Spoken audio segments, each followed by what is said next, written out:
할렐루야! 오늘도 하나님의 놀라운 은혜와 평강이 우리 모든 성도님들과 함께 하시기를 예수님 이름으로 축원합니다. 오늘도 함께 말씀 나누고요.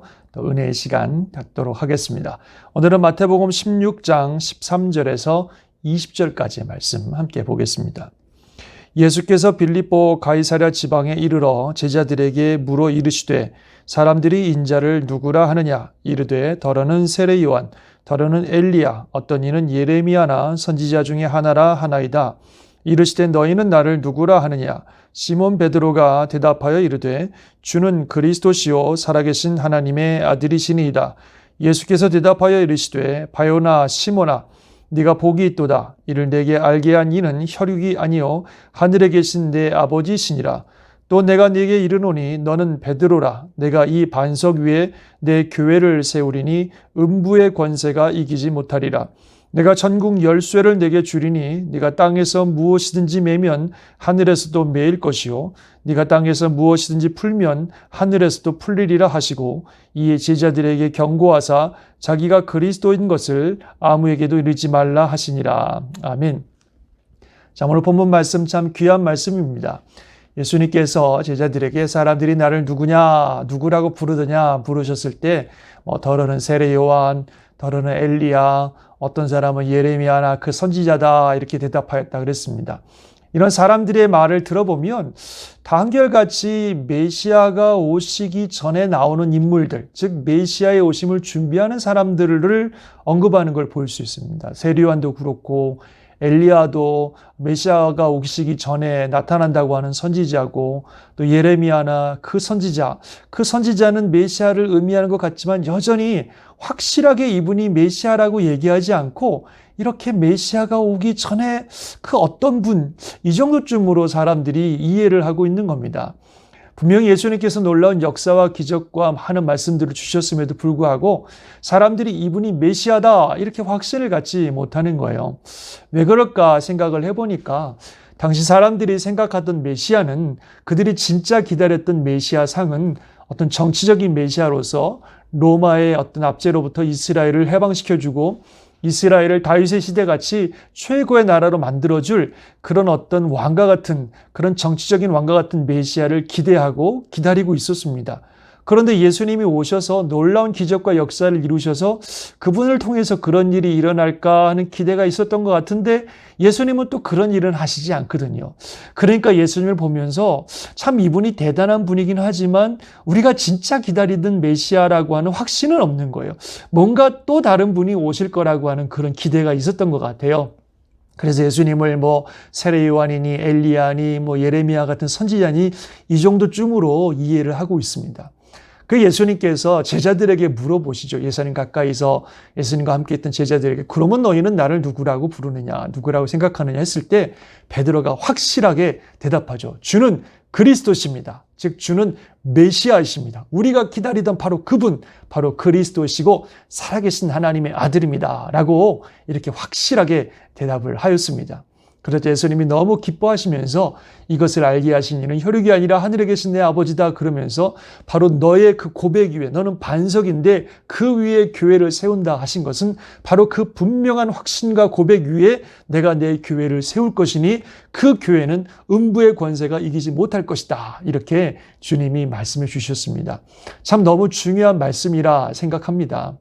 바로 교회는 또 예수님을 믿는다는 것은 예수님을 우리가 기다리는 가장 중요한 우리 인생의 최고인 메시아로 분명히 믿는 것을 말합니다.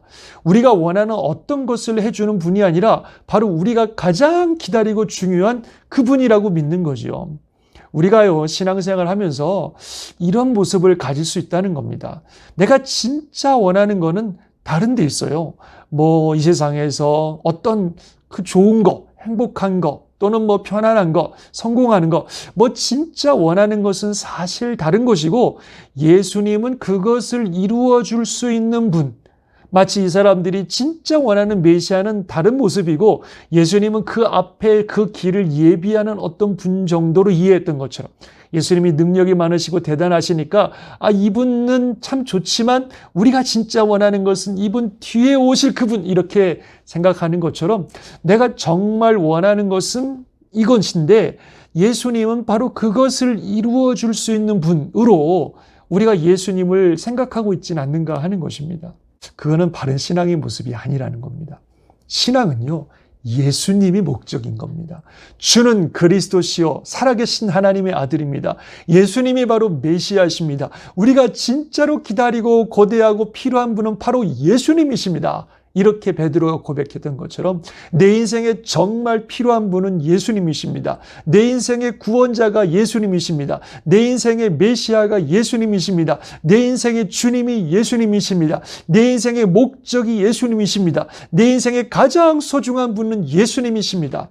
이렇게 예수님을 나의 인생의 메시아여 구세주여 하나님의 아들로 믿을 때 그 믿음 위에 교회가 서는 것이고 그 믿음 위에 신앙이 시작되는 거예요. 내가 원하는 어떤 것을 얻기 위한 그것을 주시는 분 정도가 아니라 이분 자체가 목적이 되어야 되는 거죠. 그래서 이분을 위해서라면 사도 바울이나 많은 신앙의 선진들처럼 다른 모든 것들을 배설물로 여긴다라고 고백할 수 있을 만큼 우리 인생의 진짜 목적과 방향과 소망과 생명이 예수님이 되시는 것. 그게 신앙이고요. 교회는 바로 그런 믿음의 고백 위에 서 있는 것입니다. 그럴 때 사탄의 권세가 넘어뜨리지 못할 든든한 교회가 되는 것입니다. 저와 여러분의 믿음이 그런 믿음이 되시기를 주의 이름으로 축원합니다.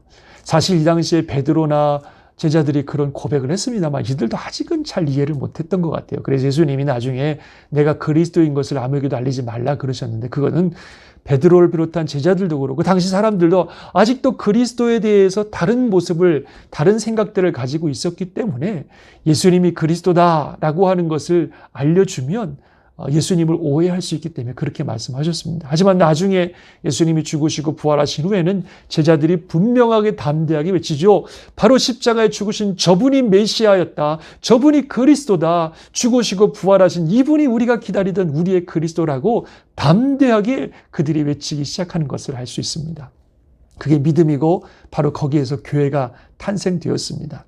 다시 한번 저와 여러분의 믿음이 그런 분명한 믿음이 되시기를 주의 이름으로 축원합니다. 예수를 믿는다고 하는 것은 예수님을 내 인생의 가장 귀한 진짜 예수님 그분이 목적이 되는 게 신앙생활이고 믿음 생활이고 교회는 바로 그런 삶을 또 그런 방향을 향해 나아가는 곳이 바로 교회인 것입니다. 그런 믿음의 반석 위에 우리가 든든히 섬으로 사탄의 권세가 넘어뜨리지 못하는 믿음의 사람으로 설 수 있기를 주의 이름으로 축원합니다. 하나님이 오늘도 우리와 함께 하시는 복된 날 될 줄 믿습니다. 기도하겠습니다. 하나님 아버지 감사합니다. 우리에게 귀한 믿음 주셔서 주님을 믿고 따르는 그리스도인이 되게 해주신 것을 감사합니다. 예수님이 내 인생의 무언가를 위한 수단이 아니라 예수님 그분이 내 인생의 목적이 되게 하시고 내 인생의 소망이 되게 하시고 생명이 되게 하시고 예수님을 가장 중요한 가치와 목적으로 삼고 살아가는 우리들의 삶이 되게 하여 주옵소서. 우리 교회가 바로 그런 믿음 위에 단단히 서는 교회가 되게 하시고 모든 성도들이 그런 믿음 위에 굳건히 서는 그런 그리스도인들이 되게 도와주셔서 사탄의 권세가 무너뜨리지 못하는 참된 교회요 성도의 삶을 살아갈 수 있도록 축복하여 주시옵소서. 오늘도 하나님의 은혜가 우리 모두와 함께 하시는 복된 날 되기를 간절히 바라옵고 예수님의 이름으로 기도드리옵나이다. 아멘. 오늘도 하나님의 놀라운 은혜와 축복이 우리 모든 성도님들과 함께 하시기를 주의 이름으로 축원합니다. 아멘.